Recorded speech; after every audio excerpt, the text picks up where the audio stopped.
நீங்கள் வந்து இரட்டை வேடம் போடுறீங்க, அதிமுக இரட்டை வேடம் போடுது, பாஜகவோட ஒரு கள்ள உறவு இருக்குது அப்படின்ற ஒரு அடிப்படையில் தான் ஒரு விமர்சனத்தை தொடர்ந்து வைக்கிறாரு. இது இன்னைக்கு நேற்றில் தொடர்ச்சியாக வந்து திமுக இது மாதிரியான ஒரு விமர்சனத்தை வச்சுக்கிட்டே இருக்கு. அதாவது திமுகன்னு இல்லை, எல்லா எதிர்கட்சிகளுமே அதிமுகவை விமர்சனம் பண்ணாதான் அவங்களுக்கு வந்து அன்னைக்கு பொழுது விடிஞ்ச மாதிரி ஒரு உணர்வு ஏற்படுது.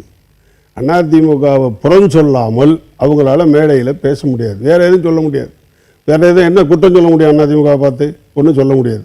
அதனால தான் அப்படி முன்னே ஆட்சியில் இருக்கும்போது சொன்னாங்க, காலில் விழுந்து கிடக்கிறார்கள், மண்டிக்கிட்டு கிடக்கிறார்கள் அப்படின்லாம் வசனம் பேசினார்.